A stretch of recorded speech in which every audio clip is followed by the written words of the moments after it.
সবাইকে স্বাগত জানাচ্ছি গ্লোবাল ভিউজে। আপনাদের সঙ্গে আছি আমি সুস্মিতা দাস। আজ জানাবো আন্তর্জাতিক গণমাধ্যমে আলোচিত সংবাদ ও বিশ্লেষণ। দক্ষিণ লেবাননে হানা দেওয়া ইসরায়েলি বাহিনীর উপর ভয়াবহ আঘাত এনেছে হিজবুল্লাহ। দফায় দফায় অ্যান্টি গাইডেড মিসাইল হামলায় বহু হানাদার সেনা নিহত হয়েছেন।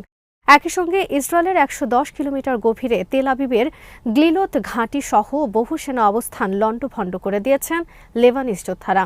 ফিলিস্তিনি প্রতিরোধ যোদ্ধারাও আঘাত এনেছেন দখলদার সেনাদের আস্তানায়। ইরান শক্তিশালী বার্তা দিয়েছে। সর্বোচ্চ নেতা বলেছেন, ইরান এবং প্রতিরোধ সংগঠনগুলো একই শরীরের অংশ। আল মাইদিনের খবরে বলা হয়, দক্ষিণ লেবাননের সীমান্ত শহর মার্কাভার উপকণ্ঠে হিজবুল্লাহর যোদ্ধারা হানাদার ইসরায়েলি পদাতিক বাহিনীর ওপর বড় ধরনের হামলা চালিয়েছেন। এতে নিশ্চিতভাবে বেশ কয়েকজন ইসরায়েলি সেনা নিহত হন। মঙ্গলবার রাত ১০টায় শুরু হওয়া হামলায় প্রতিরোধ যোদ্ধারা প্রথমে ইসরায়েলি সেনাদের লক্ষ্য করে একটি অ্যান্টি-ট্যাঙ্ক গাইডেড মিসাইল বা ATGM নিক্ষেপ করেন। আধ ঘণ্টা পর ইসরায়েলি সামরিক কমান্ড অ্যাম্বুশ পয়েন্ট থেকে নিহত এবং আহতদের সরাতে উদ্ধারকারী বাহিনী পাঠায়। হিজবুল্লাহর যোদ্ধারাও তাদের উপরও ATGM নিক্ষেপ করেন। এতেও সেনাদের মধ্যে হতাহতের ঘটনা ঘটে। রাত ১১টা ১০ দ্বিতীয় উদ্ধারকারী বাহিনী পাঠায় ইসরায়েল। প্রতিরোধ যোদ্ধারা তাদের লক্ষ্য করে তৃতীয়বারের মতো ATGM হামলা চালায়। এতে উদ্ধারকারী সেনারা নিহত এবং আহত হন। তাছাড়া মার্কাভা শহরের কাছে চলমান সংঘর্ষের ধারাবাহিকতায় হিজবুল্লাহ মঙ্গলবার শহরের পূর্ব দিকে ইসরায়েলি বাহিনীর উপর রকেট, আর্টিলারি শেলও নিক্ষেপ করে। দক্ষিণ লেবাননের খিয়াম, মার্কাভা ও চামার মতো বিভিন্ন শহরে হানা দেওয়ার সর্বোচ্চ চেষ্টা চালিয়ে যাচ্ছে ইসরায়েলি বাহিনী। হামলা প্রতিহত করতে বীরত্বের সঙ্গে লড়াই চালিয়ে যাচ্ছেন হিজবুল্লাহর যোদ্ধারা।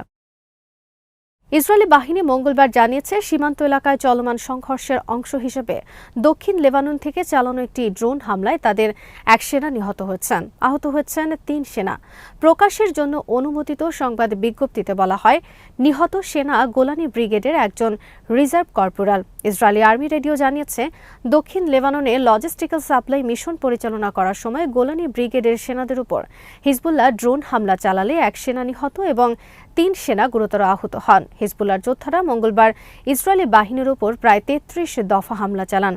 এদিন লেবাননের তাইবা শহরের আকাশে একটি ইসরায়েলি হার্মিস 450 ড্রোনকে সার্ফেস টু এয়ার মিসাইল দিয়ে আঘাত করা হলে ড্রোনটি ভূপাতিত হয় এবং এতে আগুন ধরে যায়।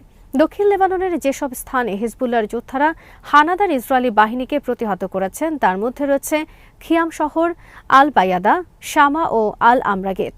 খিয়াম, আল আমরা এবং মারুন আল রাসে একাধিক গাইডেড মিসাইল হামলা হয়। এতে নিশ্চিতভাবে কয়েকজন ইসরায়েলি সেনা নিহত হন। মঙ্গলবার লেবানিজ যোদ্ধারা যেসব ইসরায়েলি শহর ও সেনা ঘাঁটিতে রকেট, ব্যারেজ ও ওয়ান-ওয়ে ড্রোনের স্কোয়াড ড্রোনের মাধ্যমে আঘাত হানেন তার মধ্যে রয়েছে কার্মিয়াল বসতিতে প্যারাট্রুপার্স ব্রিগেডের প্রশিক্ষণ ঘাঁটি, সীমান্তের ১১০ কিলোমিটার গভীরে তেল আবিবের শহরতলিতে অবস্থিত গ্লিলোত ঘাঁটি, ৯০ কিলোমিটার গভীরে বেইত লিদ ঘাঁটি, ৫০ কিলোমিটার গভীরে রামাত ডেভিড ঘাঁটি, রামিম ব্যারাক, সাফাত শহর ও হাইফার উত্তরের ক্রায়ত এলাকা। তাছাড়া যেসব ইসরায়েলি বসতির সামরিক লক্ষ্যবস্তুগুলোতে আঘাত হানেন প্রতিরোধ যোদ্ধারা তার মধ্যে রয়েছে কিরিয়াত শমনা, মানারা, কফরব্লুম, আভিভিম, সাসা, মালত তারশিহা, গোরেন, জাতুন, মালিকিয়া এবং বারাম। এসব হামলায় সামরিক অবস্থানগুলোর বড় ক্ষয়ক্ষতি সহ অনেকে আহত হয়েছেন বলে জানিয়েছে ইসরায়েলি সংবাদ মাধ্যমগুলো। গাজা উপত্যকায় হানাদার সেনাদের বিরুদ্ধে তীব্র লড়াই অব্যাহত রেখেছেন ফিলিস্তিনি যোদ্ধারা। হামাসের আল কাসাম ব্রিগেডসের যোদ্ধারা মঙ্গলবার নেতজারিমে অবস্থান নেওয়া সেনাদের ওপর বিপুল পরিমাণ শর্ট রেঞ্জের মিসাইল নিক্ষেপ করেন।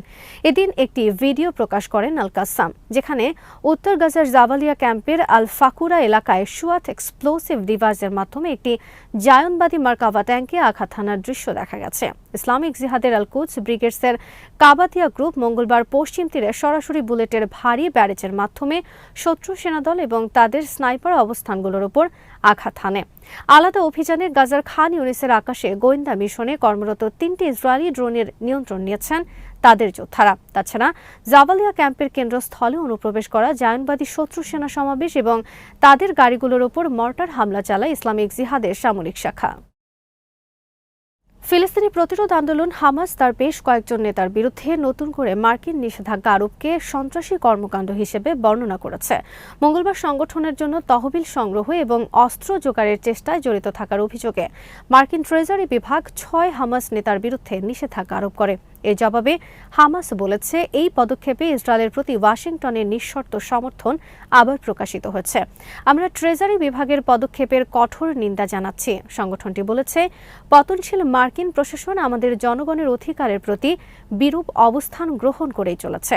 ইতিহাসের জঘন্যতম দখলদারদের মদত জুগিয়েই যাচ্ছে।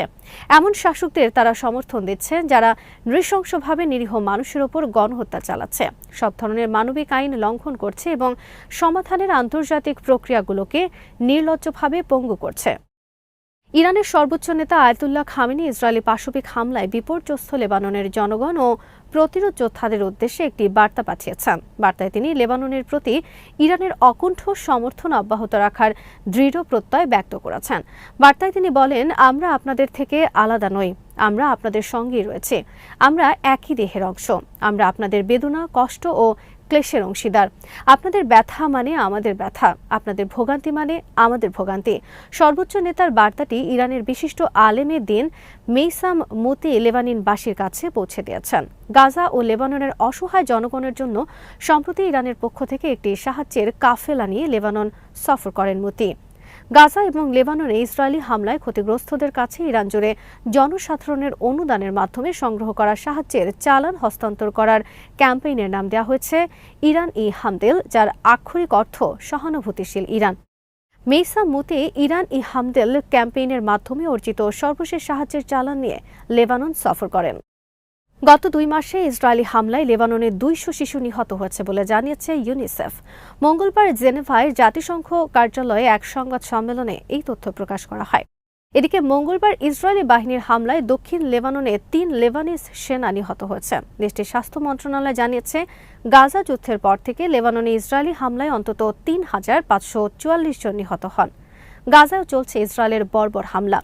গাজার স্বাস্থ্য মন্ত্রণালয় বলেছে, যুদ্ধের 410তম দিনে ইসরায়েলি বাহিনীর হামলায় অন্তত 43,972 ফিলিস্তিনি নিহত হন, যাদের 70% শিশু ও নারী। প্রথমবারের মতো রাশিয়ার অভ্যন্তরে হামলার জন্য যুক্তরাষ্ট্রের তৈরি দূরপাল্লার ATACMS ক্ষেপণাস্ত্র ব্যবহার করেছে ইউক্রেন। মঙ্গলবার রাশিয়ার প্রতিরক্ষা মন্ত্রণালয় জানিয়েছে, ইউক্রেনীয় বাহিনী রাশিয়ার ব্রায়ানস্ক অঞ্চলে যুক্তরাষ্ট্রের তৈরি একাধিক ATACMS ক্ষেপণাস্ত্র ছোড়ে, যার মধ্যে কয়েকটি প্রতিহত করা হয়। মার্কিন প্রেসিডেন্ট জো বাইডেন গত সপ্তাহে রাশিয়ার ভেতরে হামলার জন্য যুক্তরাষ্ট্রের সরবরাহ করা দূরপাল্লার ক্ষেপণাস্ত্র ব্যবহারের অনুমোদন দিয়েছিলেন। মস্কো বলেছিল, পশ্চিমা অস্ত্র দিয়ে দূরপাল্লার হামলা ন্যাটো এবং রাশিয়ার মধ্যে সরাসরি যুদ্ধ বাধাবে। রুশ প্রতিরক্ষা মন্ত্রণালয়ের মঙ্গলবারের বিবৃতিতে বলা হয়, ইউক্রেন এদিন ভোরে 6টি দূরপাল্লার ব্যালিস্টিক ক্ষেপণাস্ত্র নিক্ষেপ করে। এগুলোকে ATACMS ক্ষেপণাস্ত্র হিসেবে চিহ্নিত করা হয়েছে। ক্রেমলিন বলেছে, ক্ষেপণাস্ত্রগুলোর মধ্যে 5টি S-400 এবং পান্তুশির আকাশ প্রতিরক্ষা ব্যবস্থার মাধ্যমে প্রতিহত করা হয়েছে। অন্যটিও ক্ষতিগ্রস্ত হয়েছিল, তবে সেটি ব্রায়ানস্ক অঞ্চলে একটি রুশ সামরিক স্থাপনার খোলা জায়গায় পড়ে। এর ফলে আগুন ধরে গেলেও দ্রুত তা নিয়ন্ত্রণ করা হয়। এ ঘটনায় কোনো ক্ষয়ক্ষতি হয়নি বলে জানায় রুশ বাহিনী। এ ঘটনার পর রাশিয়ার পররাষ্ট্রমন্ত্রী সের্গেই লাভরভ সাংবাদিকদের বলেন, পশ্চিমারা ইউক্রেন সংঘাত বাড়াতে কাজ করছে বলেই মনে হচ্ছে। ব্রায়ানস্ক অঞ্চলে ATACMS হামলার স্পষ্ট লক্ষণ যে তারা সংঘাত বাড়াতে চান। ইউক্রেনের এই হামলার ফলে তৃতীয় বিশ্বযুদ্ধ বা পারমাণবিক অস্ত্র ব্যবহার শুরু হয়ে যেতে পারে বলে আশঙ্কা করছেন বিশ্লেষকরা। কারণ পশ্চিমা বিশ্ব এবং ইউক্রেনকে একটি স্পষ্ট বার্তা দিয়ে মঙ্গলবার একটি ডিক্রিতে স্বাক্ষর করেছেন রাশিয়ার প্রেসিডেন্ট ভ্লাদিমির পুতিন। ডিক্রিতে দূরপাল্লার ক্ষেপণাস্ত্র হামলার জবাবে পরমাণু অস্ত্র ব্যবহারের কথা বলা হয়েছে।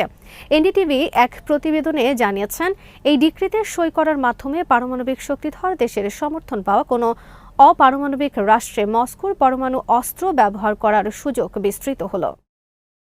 বেইজিং চুক্তি পুরোপুরি বাস্তবায়নের প্রতিশ্রুতি পুনর্ব্যক্ত করেছে সৌদি আরব এবং ইরান। জাতিসংঘ সনদের আলোকে প্রতিবেশী সুলভ সম্পর্ক জোরদার করার প্রতিশ্রুতিও দিয়েছে দেশ দুটি। মঙ্গলবার রিয়াদে অনুষ্ঠিত বেইজিং চুক্তি বাস্তবায়নে সৌদি, চীন, ইরান ত্রিপক্ষীয় কমিটির দ্বিতীয় সভায় এই ঘোষণা দেওয়া হয়। সৌদি উপপররাষ্ট্রমন্ত্রী ওয়ালিদ বিন আব্দুল করিম আল খারেজির সভাপতিত্বে বৈঠকে চীনা উপপররাষ্ট্রমন্ত্রী দেং লি এবং ইরানের উপপররাষ্ট্রমন্ত্রী মাজিদ তাখত রাভাচি উপস্থিত ছিলেন। ঘোষণায় সৌদি আরব এবং ইরান আন্তর্জাতিক আইন অনুসরণ, সার্বভৌমত্ব, স্বাধীনতা ও নিরাপত্তা নিশ্চিত করার উপর জোর দেয়। চীনের চলমান ইতিবাচক ভূমিকাকে স্বাগত জানায় সৌদি আরব এবং ইরান। অন্যদিকে চীন জানায়, বিভিন্ন ক্ষেত্রে সৌদি আরব ও ইরানের সম্পর্ক উন্নয়নে তারা প্রস্তুত রয়েছে। তিন দেশই সৌদি ইরান সম্পর্কের অগ্রগতিতে সন্তোষ প্রকাশ করে সকল পর্যায়ে সরাসরি যোগাযোগ এবং পারস্পরিক সহযোগিতার উপর গুরুত্ব আরোপ করে। তারা কনসুলার সার্ভিসের অগ্রগতির কথা উল্লেখ করে জানায়, এর ফলে 2024 সালে 87,000-এর বেশি ইরানি হজ এবং 52,000-এর বেশি লোক ওমরা করেছেন। ঘোষণায় আন্তর্জাতিকভাবে স্বীকৃত নীতিমালার আলোকে ইয়েমেনে ব্যাপক ভিত্তিক রাজনৈতিক সমাধানের প্রতি সমর্থনের কথা ঘোষণা করা হয়। আজ এখানেই শেষ করছি। সবাই ভালো থাকুন, সুস্থ থাকুন আর দেখতে থাকুন বিডি ভিউজ। চ্যানেলটি ভালো লাগলে সাবস্ক্রাইব করুন, সংযুক্ত থাকুন আমাদের ফেসবুক পেজে।